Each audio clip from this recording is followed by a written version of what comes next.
Hay dificultades a bordo de un 737 que desciende sobre Nueva Orleans. Teníamos fuertes turbulencias. Una violenta tormenta sorprendió a los pilotos. Mayday, TACA 110, atravesamos una tormenta. Es similar a la explosión de una bomba atómica. Todo se oscureció. Las alarmas de la cabina comenzaron a sonar. Perdimos un motor. Ambos. Sin potencia, el avión no llegaría muy lejos. No lo lograremos. No hay potencia. De repente, 38 pasajeros se enfrentan a una perspectiva aterradora. Se estrellarán en cuestión de minutos. Miren, ¿aterrizaremos ahí? Así es, amigo. A menos que la tripulación del vuelo 110 de TACA pueda realizar una de las mayores hazañas de la historia de la aviación comercial. Aquí vamos.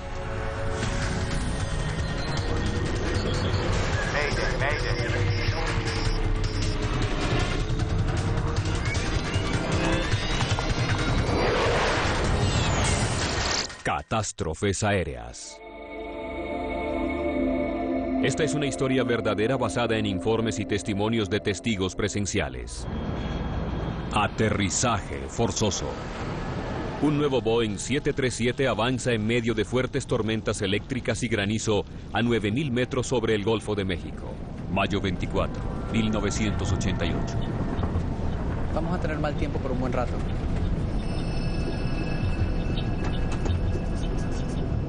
TACA Airlines es una pequeña empresa familiar con sede en El Salvador. El vuelo 110 de TACA había salido de la ciudad de Belice hacía menos de 2 horas con destino a Nueva Orleans. Entre los 38 pasajeros, Gracias. ninguno estaba más ansioso de llegar a los Estados Unidos que Lee Burmeister. Estuve durante un mes en Costa Rica. Me hicieron una cirugía en un pueblo pequeño. Apenas me estaba recuperando. Deseaba estar en casa. El mal tiempo fue algo que la tripulación debió enfrentar desde temprano en el vuelo. Yo recuerdo que era un día que cuando salimos de Belice muy soleado, todo iba bien. Fue repentino. El cielo estaba hermoso y casi de inmediato se oscureció. Nunca había visto algo así. Volaban sobre el Golfo de México en mayo. En esta época del año el clima es impredecible. Violentas tormentas pueden formarse en cuestión de minutos. Las tormentas eléctricas tienen todo tipo de amenazas: fuertes lluvias, granizo, relámpagos, microrráfagas, fuertes vientos, heladas severas. Es como la explosión de una bomba atómica. Una gran cantidad de energía. Para evitar las peligrosas tormentas, la tripulación rastrea el clima con el radar de a bordo, pero la tecnología tiene sus limitaciones. El radar del clima del avión funciona con rayos X. Tiene una cierta longitud de onda y es muy limitado. Por ejemplo, el granizo no es detectado por el radar.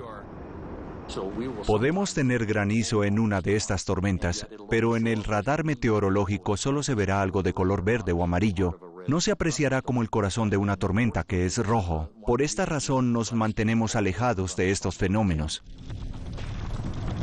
El capitán Carlos Dárdano nació para volar. Tiene solo 29 años y es la tercera generación de una familia de pilotos. Antihielo encendido. Desde que era niño, quise ser piloto para estar cerca de los aviones todo el tiempo. El capitán Dárdano ha tenido que superar enormes obstáculos para ganar sus alas. 6 años antes, en 1982, volaba para una pequeña compañía de aviación. Hacía recorridos cortos por todo el país. El Salvador estaba consumido en una guerra civil y Dárdano se encontró atrapado en el fuego cruzado. En la pista de un pequeño aeropuerto me disparó la guerrilla y me hirieron en el rostro. Gravemente herido, se las arregló para llevar a sus pasajeros a salvo. Acabábamos de decolar y permanecimos bajo entre los árboles y a los 20 minutos regresamos al aeropuerto. Esto le costó su ojo izquierdo. Recibí un disparo aquí, la bala me atravesó. Pero Dárdano no renunció a su sueño. A pesar de su problema de visión, se convirtió en un piloto comercial certificado. TACA 110, pista 2 y 8. Acercamiento final, descenso a discreción del piloto. Mantener a 4000. Entendido. TACA 110, 4000, cambio. El primer oficial Dionisio López tenía más de 12.000 horas de vuelo. Él y Dárdano habían volado juntos muchas veces. El capitán Arturo Soleil es un instructor de vuelo de la aerolínea TACA. Está a bordo para observar el desempeño de este nuevo avión, un 737 de la serie 300. El avión fue entregado a la aerolínea TACA hace apenas 2 semanas. El granizo va a rayar la pintura. Estábamos preocupados de que se arruinara la pintura porque era el nuevo avión de la empresa. El 300 es el último de la línea más exitosa de aviones de pasajeros en todo el mundo. Es más aerodinámico que su predecesor. También cuenta con un avanzado diseño en el motor. Cuando se controla un avión que vale millones de dólares, todo resulta emocionante, no solo para la tripulación, sino también para la compañía aérea, especialmente una pequeña como TACA. Eso es grandioso. A 50 kilómetros del aeropuerto de Nueva Orleans, el avión comienza su descenso final. Sentí como si hubiéramos colisionado con un muro. La cabina se sacudió fuertemente y se oía el hielo golpeando el avión. Por favor, permanezca sentado con el cinturón de seguridad puesto. Fue horrible. Había bastantes rayos. El viaje fue angustiante. Había mucha turbulencia.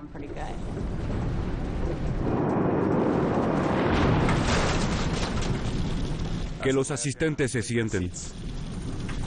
Asistentes de vuelo, tomen asiento, por favor.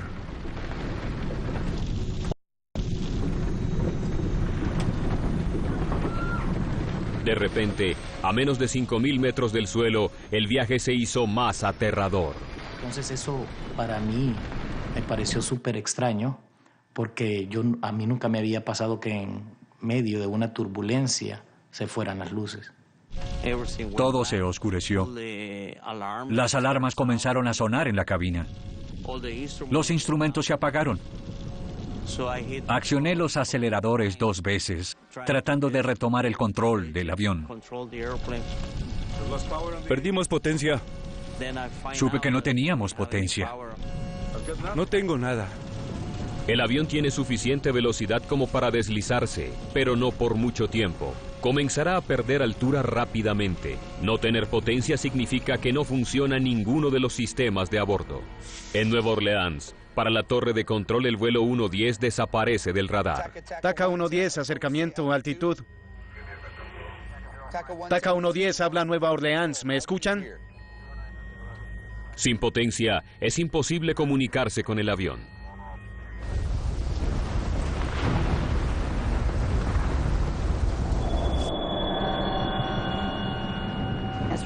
Había mucho silencio y no se escuchaban los motores. No había luz. Parecía como si no estuviéramos volando.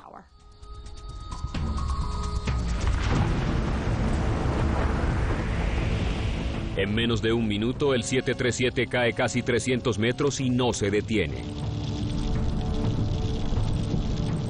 Descendemos a 500 metros por minuto. Y sin potencia, no hay manera de encender los motores. Sabía que no teníamos mucho tiempo para tratar de encontrar dónde aterrizar, o qué tipo de aterrizaje debíamos hacer, o cómo hacer funcionar los motores. El altímetro y el indicador de altitud tienen batería de repuesto. Es lo único que funciona. La APU encendida.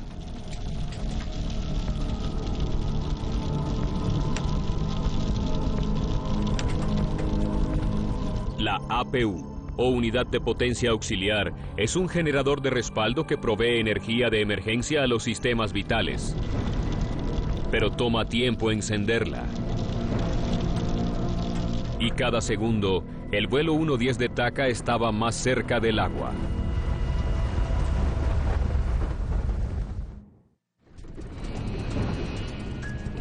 Había mucho silencio. Se podía oír la lluvia. Y pensé, esto es todo, terminó. Vamos cayendo y este es mi último día. Mira los indicadores. Sin potencia en los motores, el avanzado avión de propulsión se convirtió en un planeador de 43 toneladas. Nos preguntábamos si podíamos encender la APU, porque nos deslizábamos en medio de una tormenta tratando de obtener potencia.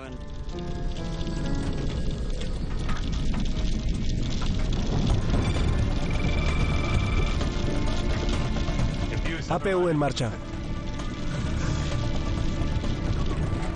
Y cuando regresaron las luces, yo me sentí tranquilo. Dije, bueno, ya estuvo, fue algo que sucedió, pero que no va a pasar para más. La APU le proporciona energía de emergencia a los sistemas del avión, pero los motores aún no funcionan. Para poner en marcha los potentes motores, la tripulación debe realizar todo un proceso de encendido. Flujo de combustible apagado.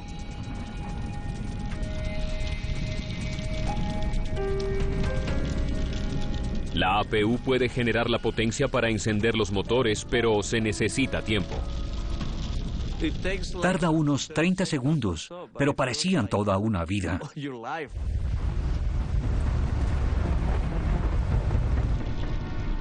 Comunícate y que nos asignen una pista en Nueva Orleans. Mayday, TACA 110, atravesamos una tormenta. Necesitamos vectores de pista. Perdimos un motor. Ambos motores. Perdimos ambos motores. Entendido, ambos motores, TACA 110, cambio. El controlador sabe que necesita llevar el avión a tierra lo más pronto posible, incluso si eso significa enviarlo a otro aeropuerto. TACA 110, cambio. Gire a la izquierda en dirección 280. Vectores para la pista Callender. El vuelo 110 está a 32 kilómetros de Nueva Orleans. El avión tiene más oportunidad de aterrizar en una base naval de los Estados Unidos a 27 kilómetros de distancia. Pero el avión no llegará a ningún aeropuerto a menos que la tripulación pueda encender los motores. 28, 29, 30, listo.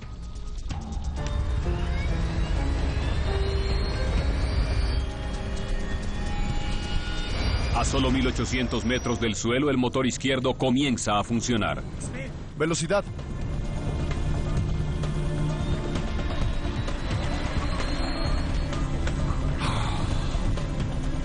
Bien, buen trabajo. Encendamos el otro. El avión puede volar con un solo motor, pero con ambos motores es más seguro, especialmente con tan mal clima. Pide un nuevo vector. Recuperamos un motor o solicitamos vectores para Nueva Orleans. TACA 110, rumbo 290. Vector para rodear las tormentas. Mientras tanto, el capitán Soleil trata de hacer funcionar el otro motor. Ya casi tenemos el otro. Listo. Velocidad. Está bien. Tenemos ambos motores. Con ambos motores parece que la crisis hubiera terminado. Entendido, recuperamos ambos motores. Apreciamos lo que han hecho por nosotros. Descenderemos en 3, 1, 0. Aunque los motores funcionaban de nuevo, nadie se sentía mejor. Aún estábamos en problemas.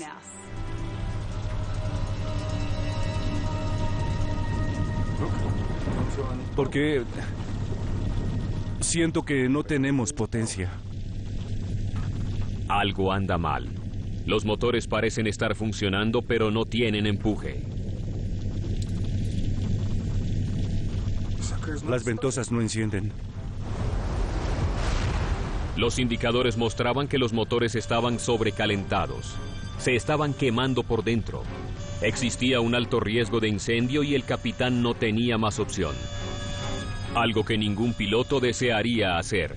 Tenía que apagar los motores de nuevo. Nuevamente el avión se hallaba sin electricidad y caía rápidamente. Sabíamos que no había posibilidad de reiniciar los motores y debíamos empezar a buscar un lugar para aterrizar. El avión se acerca rápidamente a los 900 metros. A este ritmo de descenso no puede llegar a Nueva Orleans. Ahora, ¿dónde aterrizo? La visibilidad comenzó a mejorar y el avión salió de las nubes de tormenta, pero seguía lloviendo y Dardano tenía menos de 3 minutos para hallar un lugar donde aterrizar. Solo veía terreno pantanoso por todas partes. Nueva Orleans está rodeada de canales y lagos. La ciudad está protegida por un sistema de diques hechos por el hombre como barreras para evitar las inundaciones. No era lugar para intentar aterrizar un 737. No tenemos potencia. Los enviaré al aeropuerto Lakefront. Están a solo 11 kilómetros de distancia. No lo lograremos. Los motores no tienen potencia. Tendremos que descender y declarar una emergencia. Decidiremos dónde aterrizar. TACA 110, ¿observa tierra en este momento? Sí, señor.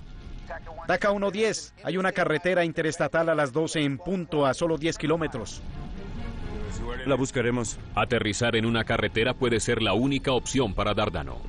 Era una posibilidad, pero las autopistas siempre están llenas de automóviles. Y era imposible siquiera intentarlo, porque habríamos causado una tragedia. Definitivamente no era una opción. 11 años antes, un vuelo de Southern Airways se enfrentó a una emergencia similar y se vio obligado a aterrizar en una carretera en Georgia. El aterrizaje de emergencia mató a 9 personas en tierra y a los 63 a bordo del avión. No lo lograremos. Están a 8 kilómetros del aeropuerto. ¿Pueden llegar allí? Estamos a 2.000 metros de altitud y descendemos. El equipo solo tenía una opción. Haremos un aterrizaje forzoso. Debían arriesgarse y tratar de aterrizar en el agua. TACA 110, hagan lo necesario. Esa fue la última comunicación con la torre. Estábamos como a 500 metros cuando eso sucedió. Habla Torre de Nueva Orleans. Tenemos un amarizaje de emergencia. 38 pasajeros a bordo. La guardia costera se desplegó inmediatamente. Dardano planea poner el avión en el canal que hay debajo de ellos. Bien. Aquí vamos. Bájalo despacio.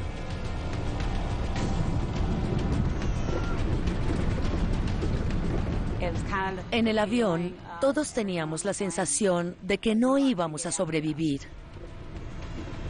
Fue como sentir la llegada del fin del mundo. Eso era todo. Disculpe, ¿qué sucede? Lo siento, pero no tengo más información en este momento. El lenguaje corporal lo decía todo, aunque trataban de tranquilizarnos, sabía que estábamos en apuros. El 737 solo puede permanecer en el aire durante 1 minuto. Mientras Dardano busca un tramo seguro del canal para aterrizar el avión, aparece otra opción. Mira por allí. El oficial López vio un dique paralelo al canal hacia el cual nos acercábamos. ¿Descendemos ahí? Sí, señor. El dique es mucho más corto y más estrecho que una pista de aterrizaje, pero era más seguro que el agua. ¿Aterrizaremos ahí? Así es, amigo. Tendrán que actuar rápido para lograrlo. Preparados. No te da tiempo de pensar mucho del miedo o no. No te puedo decir si tuve miedo. Teníamos que empezar a trabajar en la cabina. La cabeza entre las rodillas y agarren los tobillos. Tuve que asumir la posición de choque. Fue difícil porque acababan de hacerme una cirugía. No puede ser. Aún tenía los puntos de sutura. Me hicieron una cirugía. Los pasajeros solo tienen segundos para prepararse. Los pasajeros se tenían que quitar los zapatos, se tenían que quitar sus joyas. Los zapatos los tenían que poner enfrente del asiento de ellos. Entonces hicimos todas esas etapas que teníamos que trabajar. El control del tráfico aéreo no puede captar al vuelo 110 en el radar. El controlador le solicita a otros aviones que lo busquen. 6 Tequila Alfa. Revise hacia el este unos 5 o 6 kilómetros. Perdimos un avión. Es un 737. Si lo encuentra, infórmenos. Entendido. 6 Tequila Alfa. Veré qué puedo hacer.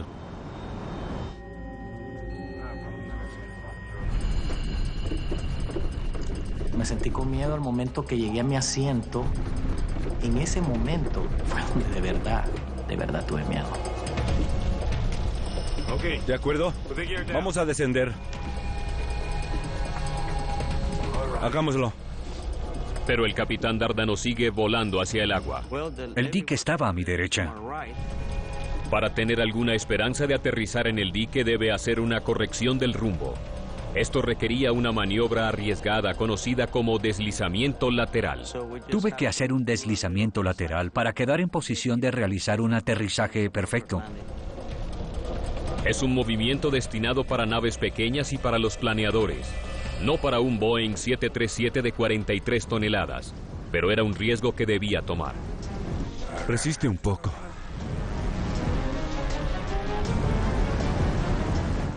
Oraba.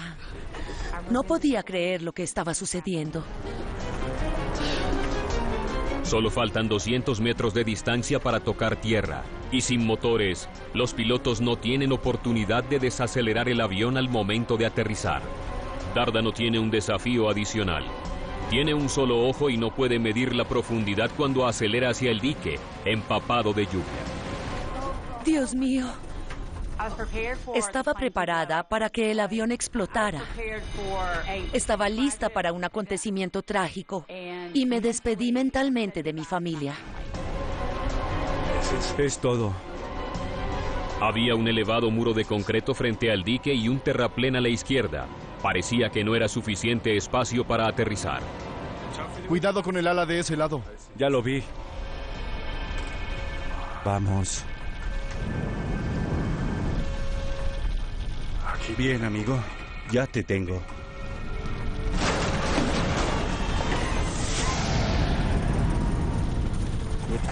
Tocamos tierra con una rueda y después la otra. Si se hubiera roto el cinturón de seguridad, habríamos volado por el avión. Sobre la hierba húmeda, el avión puede patinar y salirse del dique hacia el agua. Solo estaba tratando de controlar el avión. Apliqué los frenos para no perderlo en el último minuto. Los alerones estaban afuera y pensamos, lo logramos. Lo logramos.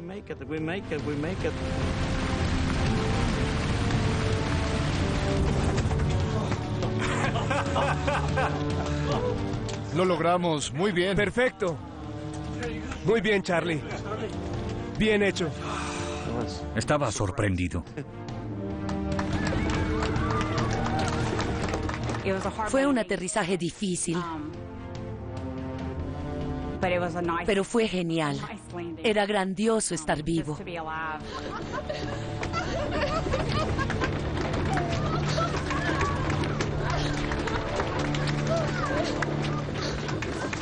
El aterrizaje fue espectacular. El avión aterrizó como que si nos hubieran llevado con una mano, o sea, tranquilo, no hubo ninguna ni media turbulencia, un aterrizaje perfecto. Ese fue el mejor aterrizaje de mi vida. Cuando yo vi mi ventana, que no había fuego, la abrí inmediatamente, salió el tobogán. Rápido, por la salida más cercana.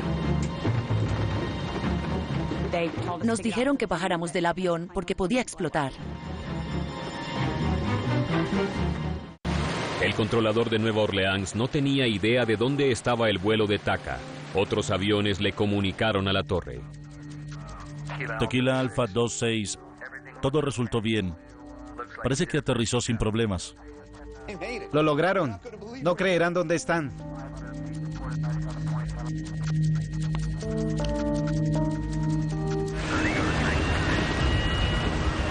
Por primera vez en la historia, un 737 sin motores aterrizó de manera segura fuera de un aeropuerto. Ahora los investigadores deben averiguar por qué los sofisticados motores de un avión nuevo fallaron en pleno vuelo.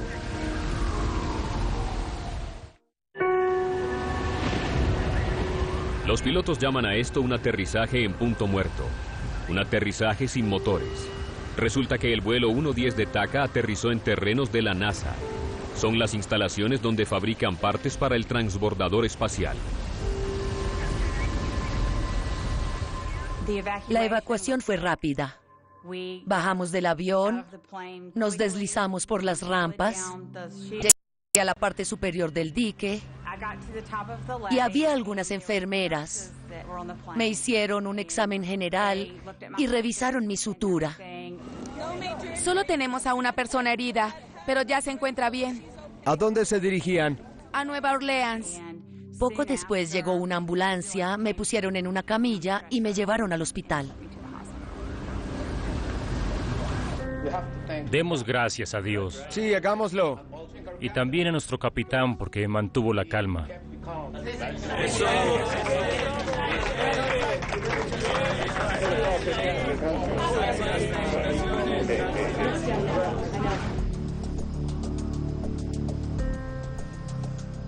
Es algo que no se ve a diario. A las pocas horas los investigadores llegaron y empezaron a examinar el avión. Terminar con un avión de pasajeros en un dique, luego de un aterrizaje perfecto, es algo increíble. Lo felicito, tuvo un buen aterrizaje. Cuénteme, ¿cuándo empezó a fallar el motor? Los investigadores se reúnen con la tripulación. Quieren saber exactamente qué sucedía cuando los motores comenzaron a fallar. Estábamos descendiendo cuando ambos motores empezaron a incendiarse al mismo tiempo. Que ambos motores fallen simultáneamente es una posibilidad remota. Este avión está impulsado por uno de los motores más avanzados y ampliamente usados en el mundo, los CFM56. No solo se usan en el Boeing 737, sino en el Airbus y en los aviones militares. El CFM56 es una maravilla de la ingeniería aeronáutica actual. Hay miles de ellos funcionando sin falla. Pero los dos motores CFM56 habían fallado en este avión. Los investigadores necesitaban saber por qué.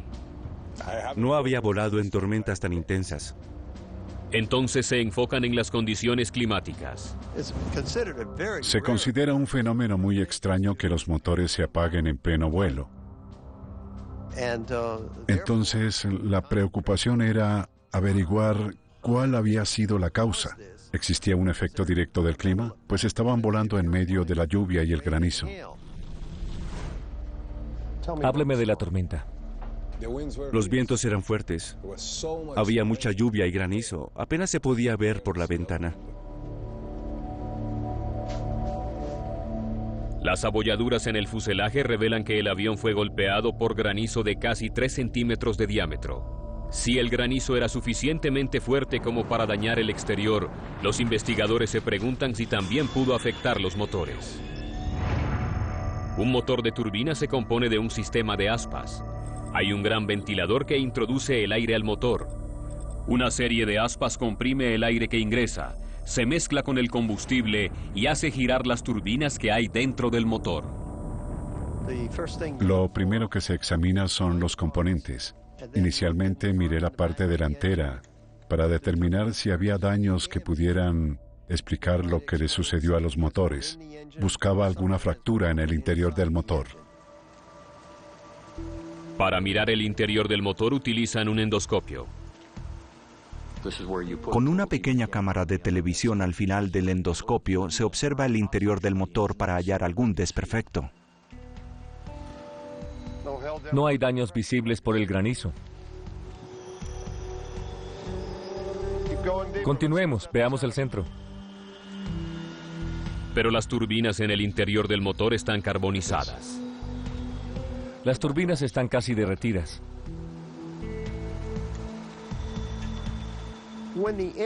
Cuando el motor se sobrecalienta y se permite esto durante un tiempo suficiente, se provocará la fusión de las aspas de la turbina. ¿Y la temperatura de los motores? Se recalentaron después de reiniciarlos. Y el daño a la turbina, la fusión de las aspas, significa que no producían empuje.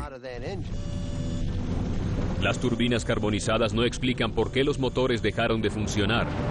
Por alguna razón, los motores del vuelo 110 habían dejado de funcionar, fueron reiniciados y se quemaron.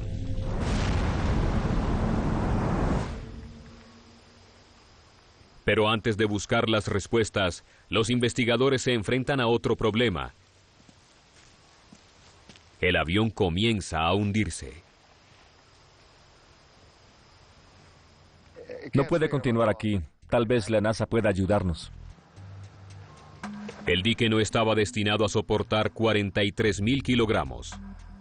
El peso del avión se concentra en los puntos que hacen contacto con el suelo. En 2 o 3 días, este se hundiría hasta la mitad de las ruedas. Apenas había espacio suficiente para el avión en el dique. Sacar el avión de allí resultaría algo más difícil.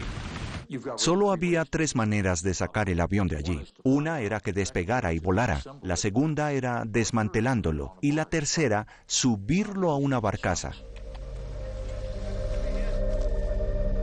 Desmantelarlo podría originarle más daños. ¿Podremos volar? La decisión fue tomada. Tratarían de despegar para llevar el avión a Nueva Orleans. El primer problema era preparar el avión para volar y llevar los motores al punto de confiabilidad. Eso significaba cambiar el motor derecho. El motor izquierdo necesitaba mantenimiento, pero podía volar.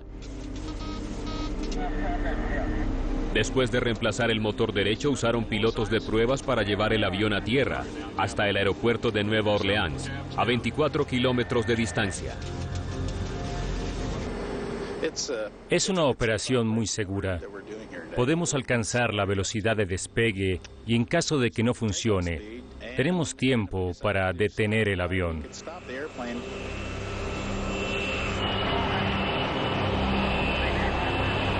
Sin pasajeros y con poco combustible, el avión es más liviano y puede alcanzar la velocidad de despegue en solo 365 metros. La investigación en el sitio de aterrizaje de emergencia tiene un final dramático. Cuando un avión cae en el lugar equivocado, pero sigue intacto, recuperarlo es difícil. Esta vez tuvimos mucha suerte. Ahora los investigadores deben averiguar por qué los motores fallaron en pleno vuelo. Si la lluvia los hizo fallar, miles de aeronaves se encuentran en peligro. Aunque estos motores eran confiables, ¿no soportaban una tormenta eléctrica? Se supone que sí, pero ¿qué sucedió? Los motores CFM56 están diseñados para soportar fuertes tormentas. La mayor parte del agua es desviada del núcleo y aunque pueda llegar allá, se evapora o es drenada por el mismo motor. Los motores fueron devueltos al laboratorio de General Electric en Ohio. Allí se podía recrear la ingesta de agua en las instalaciones de prueba. Si algún defecto oculto en el diseño originó su falla, los investigadores deben encontrarlo. Esperan que las pruebas de ingreso de agua les brinden algunas respuestas. Cuando los motores llegaron al taller, lo primero que verificamos fue el cumplimiento de las especificaciones aprobadas por la FAA.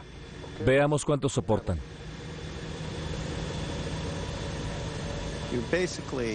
Básicamente, rociamos agua pulverizada al interior del motor. La cantidad de agua se ajusta a las condiciones que se presentan en pleno vuelo. A pesar de someterlo a rigurosas pruebas de agua, el motor no se apaga. No fue la lluvia. Nada salió mal, el motor siguió funcionando, algo más había sucedido. Tenía que examinar todo con más detalle. Había algo más grave en el clima. Perdimos un motor. Ambos. Ambos motores, cambio. Los investigadores estudian todos los datos disponibles sobre la tormenta que de alguna manera derribó el vuelo 110 de TACA. Más que una tormenta eléctrica, fue una de granizo. En el caso de Taka, básicamente, tenemos un sistema frontal que provenía del norte. Traía vientos muy fuertes y se produjo granizo grande. En las latitudes del sur no es frecuente ver tormentas de granizo. Fue algo anormal. Los motores están diseñados para soportar agua, pero los investigadores no están seguros de si el granizo actúa de manera diferente al agua en el interior del motor. No creí que deberíamos inyectar granizo al motor.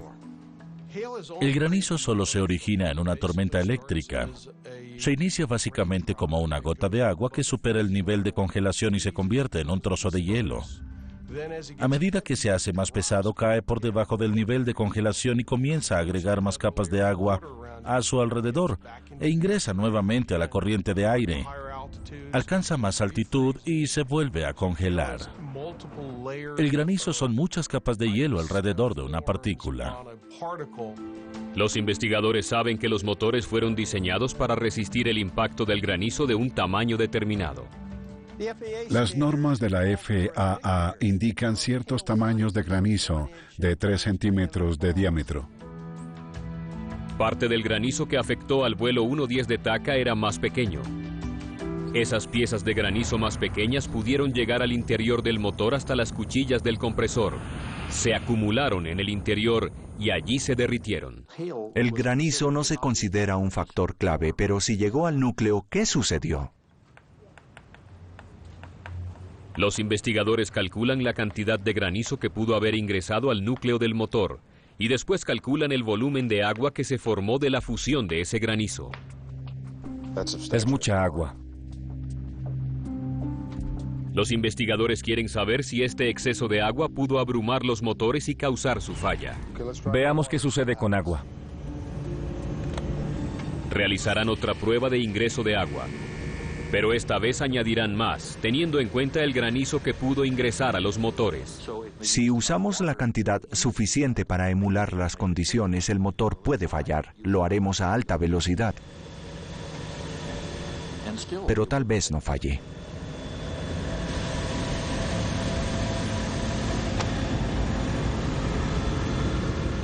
¿Qué nos falta? Tal vez hubo algo único en el funcionamiento del motor que pudo contribuir a que éste perdiera potencia. Cifras de rendimiento del motor obtenidas de la grabación de datos de la cabina les brindan a los investigadores una nueva pista. Antes de apagarse, la potencia del motor se redujo al 35%. Taka 110, pista 28. Aproximación final. Descenso a discreción del piloto. Manténgase a 4.000 pies. Entendido, Taka 110, 4.000 pies. Empezó a descender. Entendido, Taka 110, 4.000 pies. Cuando el avión comenzó su acercamiento final a Nueva Orleans, redujeron la velocidad de los motores para iniciar el descenso. A menor potencia, los motores pudieron no soportar esa cantidad de agua.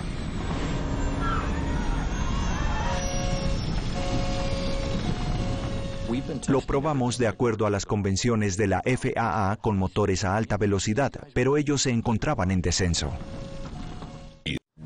Repiten la prueba, esta vez con menos potencia en los motores. Veamos qué sucede al añadir la misma cantidad de agua, pero con los motores a un 35% menos de potencia.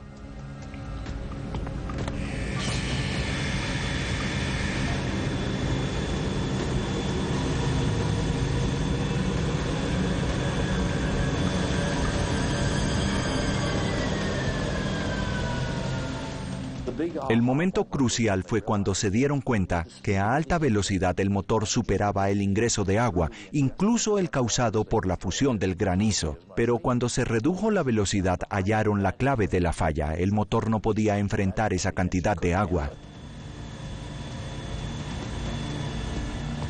Ya sabemos qué pasó. Fue el clima. Y la prueba dio un resultado completamente diferente. Los investigadores descubren por qué los motores se apagaron. Se demostró algo que nadie había entendido hasta ese momento. Las pruebas y la lógica no contemplaron la baja velocidad del motor en descenso. Cuando el avión desaceleró y con el granizo a gran velocidad, el golpe pudo ocasionar fracturas en las aspas del ventilador.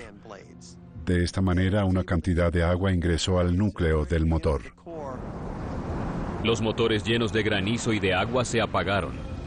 Para los investigadores, solo queda por resolver un misterio. No siento potencia. ¿Qué salió mal después de que el equipo de TACA reinició los motores? Las ventosas no funcionan. ¿Por qué el sobrecalentamiento y la falla?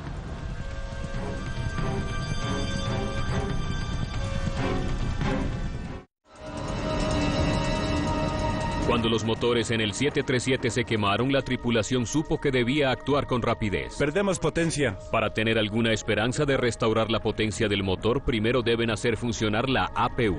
Enciende la APU. Como los motores habían dejado de funcionar, tampoco seguía ingresando agua y granizo, pero al reiniciarlos tendrían algún riesgo. Si no se tienen las condiciones adecuadas, se puede obtener lo que se llama encendido en caliente. Esto significa que se tiene demasiado combustible para la cantidad de aire que ingresa, y las turbinas se pueden recalentar. Después de estudiar los datos de la caja de registro de datos de la cabina, los investigadores concluyen que el sobrecalentamiento y la falla de los motores se debieron a un arranque en caliente. Mayday, TACA 110, perdimos un motor. Ambos. Ambos motores, perdimos ambos motores. Con sus motores inundados de combustible y sin tiempo para drenarlos adecuadamente, Dárdano pulsó el interruptor de encendido.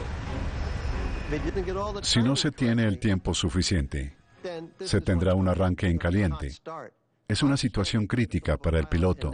Ese avión se vendrá abajo. La lluvia y el granizo de una tormenta derribaron un moderno avión de pasajeros y casi originan un desastre. Los investigadores deben hallar la manera de asegurar que eso no vuelva a suceder. Un compromiso de la seguridad aérea y la aviación es cuando todos tratamos de resolver un problema. En este caso era un cambio de motor, no la revisión del diseño, sino algunas correcciones. El mérito es para todos los involucrados. La forma de la nariz del motor y el espacio de las aspas del ventilador fueron modificadas para evitar que el granizo ingresara al núcleo. También se instalaron compuertas adicionales para drenar el motor. Esto no puede volver a suceder. Hay miles de estos motores funcionando sin descanso día tras día. Al año de este incidente, todos los 737-300 fueron modernizados con estas actualizaciones. El avión involucrado en el audaz aterrizaje estaba de nuevo en servicio en el término de un mes. Mira, mira hacia allá. ¿Aterrizaremos ahí? Así lo haremos, amigo. Las acciones de la tripulación del vuelo 110 son ahora legendarias en el mundo de la aviación. Cuando se dirigían al canal y vieron la oportunidad de aterrizar en un lugar seco, la decisión fue definitiva. Hacerlo fue lo correcto. Los investigadores valoran la calma, los nervios de acero y la determinación del capitán Dárdano. Cuidado con el ala de ese lado. Ya la vi. Se pudo evitar un desastre fatal.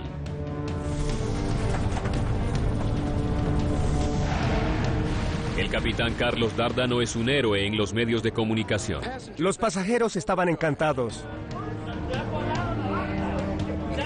Dárdano y su equipo mantuvieron la calma. Y gracias a ello, las 45 personas que viajaban ese día están vivas.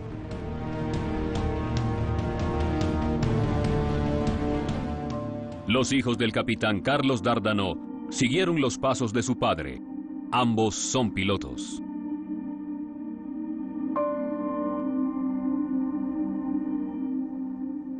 Al principio me enloquecí cuando me dispararon.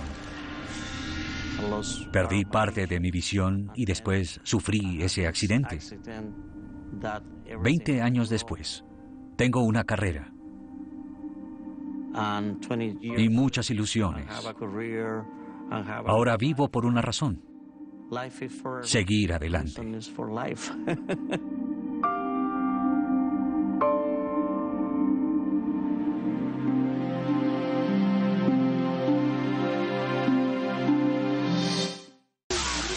I'm preparing my family for the total destruction of the power grid. Próximo miércoles a las 11 en Nat Geo.